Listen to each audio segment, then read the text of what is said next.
The Legend of the Ghost Lion is the NES RPG that you've likely never heard of. Well, that's no surprise, folks, really. This game has all but flown under the radar while we champion games in series like Final Fantasy and Dragon Quest. But why does this game continue to fly under the radar? Your first reaction may be like, this sucks. but not really. We'll address that and whether it's worth playing today and under what conditions, if any. Let's go. The Legend of the Ghost Lion is actually based on a film that is all spoken English about a kid from New York who goes to Africa and searches for a white lion. It's a loose adaptation to say the least, but hey, it's a thing. The game released in 1992 and it's a JRPG starring a woman.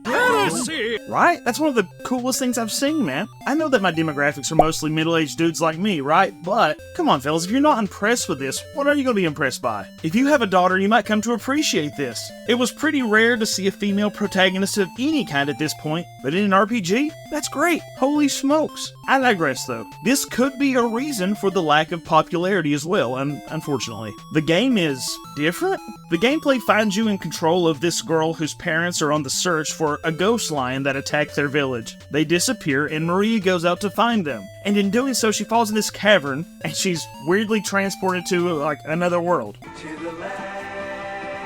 Here she maneuvers her way through task-driven areas, talking to NPCs to gain knowledge about the area, and finding means to progress from village to village, which typically includes killing a boss-like monster in the area, or retrieving an item from a cave. Or why not both, really? In her travels, Maria finds herself up against baddies in a screen that looks suspiciously similar to Dragon Warrior, but that's okay. She'll have to fight against 1 to 3 enemies. Now, Maria ain't no stranger to a dagger. For sure, she knows her way around a knife. But rather than always do the fighting herself, she can use the equivalent of magic points to summon spirits from items to help her fight. Kinda like a genie from a lamp or something. I think it actually is a lamp at one point. There doesn't seem to be a limit to the number of folks that you can summon to help you fight, but really, Moja is about all you need. That guy's an absolute beast. When you summon spirits, it doesn't take you out of the battle or anything. It's not like they're Pokemon fighting on your behalf. You're right there with them, just shaking along while they're working their magic of whatever sort. This game takes you through what I think is a beautiful fictional world. I've seen criticism of the graphics in the game online, but I really have no qualms with them. I think they're bright and I think they're lovely. Well, except for the lion here, but I think those are the eyes. Anyway, the sprite models are neat, and the lands are beautiful and extravagant with colors. There's mushrooms and fairies and pyramids and David the Gnome. I like the layout of the dungeons. They're large enough to explore, but not so large that they're confusing. Plus, there's this website with maps I just can't recommend it enough. I'll drop this excellent walkthrough with maps in the description below. You need to check that out if you're playing this. Grinding isn't really a thing in this game. I guess you grind for money, but experience is not a thing. Instead of a typical leveling system, you find fragments of hope and treasure chests that level your character. And at times of the game, it really does feel like a fragment of hope because they restore all your HP and mana and such, and whew, it's necessary. Like, there is nothing better for you than to find this thing. You might be thinking you could use a loaf of bread, but nope, a fragment of hope is just better. Sorry, bread, maybe next time. This leveling system, admittedly, bummed me out a little bit, as I typically enjoy the grind to some extent, especially when I get strong and come back and just whoop up on things that whoop me.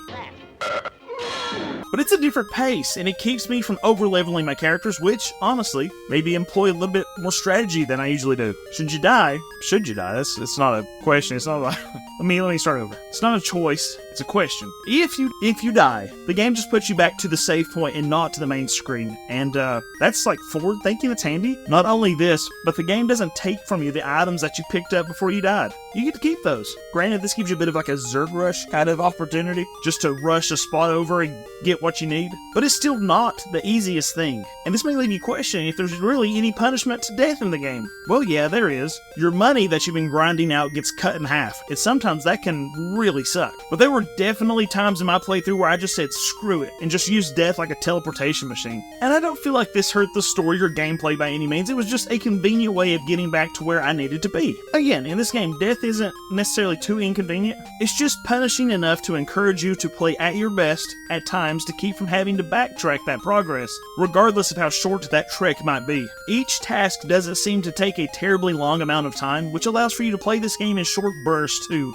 and not really forget what's going on. I can look at the clock and be like, oh, I got 15 minutes to play, and that's handy. I can get some stuff done in 15 minutes. Let's check out this dungeon really quick. And that was totally fine. And that's just so handy for like an older gaming dude to have a few minutes to jump in, play, and get out of there. You know, it's rare for an RPG. My time is just simply not as abundant as it once was when I was younger, and I feel like, given my demographics, you guys are in the same boat. Here's some concessions I'd recommend with this game though. First off, emulate it. Here's why. With emulation, you can speed up the battles and grinding portion of the game using the fast forward feature. A lot of different emulators offer this feature in the settings, and fast forwarding is just so handy when you don't have time to just sit and grind and grind and grind. You still make decisions, but for the stuff that is just attack, attack, attack, you can hit the fast forward and it's great. And actually, I'd recommend fast forwarding for the purposes of buying bread as well. Good grief. If you don't do this, you're buying bread one at a time, and well, you still are, but it's faster. And it's miserably slow. Using an emulator will also allow you to use save states wherever you want, and this can be really handy in almost every game, but particularly this one. And I feel like we shouldn't feel too guilty about this because a lot of games nowadays have this feature, this save state feature, so it's a thing.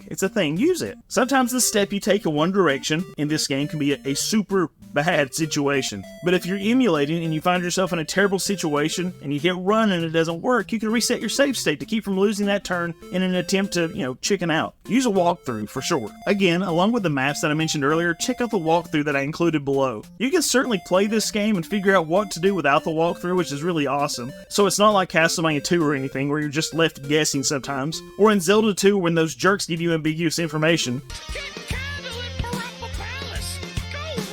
But given that, again, most of my demographic is around my age, man, you ain't got time to waste. Just check out the walkthrough and use it as much or as little as you want. It's super simple and it's comprehensive. It's convenient with linked maps and such, and it doesn't waste your time explaining everything. It gives you a goal to work towards so you can glance at it and get back to playing. I don't really know of any hacks for this game that enhance the experience, but they very well could be out there. If you know of any, let us know in the comments below. Now, I've bragged about this game more than I should, maybe, but I wanted you to get the idea that it is fun and enjoyable, and it's a shame that it's been forgotten by so many. But it's not all hopes, it's not all dreams and wishes and sunshines and lollipops and rainbows and fairies. Well, a lot of it is rainbows and fairies and lollipops and all that stuff, but it's not all. It's complicated. There are certainly issues, and I'm thinking this is why the game got lost to time. Let's talk about it. It's just not well designed with a few aspects, and these really hold it back. The mobs or the enemies are not always balanced. Sometimes you get some normal mobs, and other times, not so much. In the second area, you'll find a bunch of sprites and, intimidatingly enough, a hill troll. Now, I know what you're thinking, like, a hill troll, holy smokes, that's not good. This guy must be awful, and yeah, he is, but nothing beats these freaking sprites. Oh my goodness. Wow, it's fresco! No, it's a sprite. Seriously, look at how much these little buggers can dodge. They can just pick away at you until you die, literally dodging every single attack. And even with fast forward going, this is incredibly frustrating. And sure, you could just summon some folks up. You can summon up Moja to help you along the way, but sometimes I just want to plug away and kill things until I get to a boss. See, these mobs are intended to be the stepping stones, the experience grinders along the way, just a small challenge along the way, not the real deal. Wait till I get to a boss and I'll give you the razzle dazzle, baby. I'll pull out the lamp, I'll pull out the ring, I'll pull out all these summons, but just let me stab until the mob dies and so I can go, Taking a moment in battle to play the way you're supposed to is certainly the easier way to handle some of these enemies. There were several times where I legitimately had to manage my inventory, HP and MP to make it all the way through the dungeon. Hey, and that's great. That's part of what an RPG is about. But these sprites, man, seeing new enemies and areas despite maybe a palette swap for several was enough to spook me as bad as the changing color dragons and other mobs in Dragon Warrior. If I suddenly was fighting a different colored monster, I knew I was about to get rocked. And I'm okay with that. But some people aren't happy with palette swaps, and so that could be a downer. There are so many simple tropes in this game, but I think they're fun. There is the witch in the woods, the ghost of the old king who wants his crown, a werewolf who has taken up residency in an abandoned town. All of these things make for adventures that are reminiscent of like Ni no Kuni and the Ding Dong Dell situation, where it doesn't always seem a terribly serious moment, but it's important enough to motivate these characters in the story, and so you follow along. Because you're the hero, baby, and you gotta do what you gotta do. And actually, now that I think about it, it's a little like The Witcher as well. Pretty cool. Some design choices for chests don't really make a lot of sense. A lot of chests in this game drop rubies, the currency, and really, I just skipped them. By the time you make the investment, like the personal investment, the danger to go trek off and get these rubies, it's just not worth it. You could die and lose half of what you have anyway. And these are not practical to go after. It'd be nice to have some sort of healing spell. If it's in the game, I certainly missed it. It'd also be nice to have some sort of better healing item than bread. Bread heals for about 60 HP, but you end up having a ton of HP. And eating bread in this game is just as laborsome as it would be in real life. One piece, sure, you can eat a slice of bread. 2 pieces, yeah, that's a sandwich. 3 pieces? 6 pieces? It gets to be a bit much. Unfortunately, there is never butter for the bread, there is never ham for the bread, or jam for the bread. There's not even water to drink. It's just you and bread, baby. I hope you like starch and carbs. You know what's harder to swallow than your 15 slices of dry bread? This cover art. That's bad. Some of the things that I've been sharing are certainly reasons the game's forgotten, but this cover art is absolutely infamous. It's like the game never stood a chance anyway. You got no chance. Why don't you just fall down?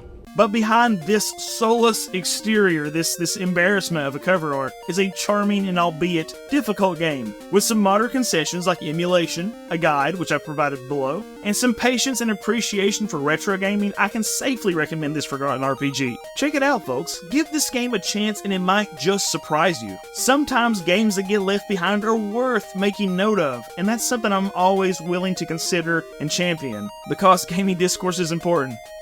We should continue.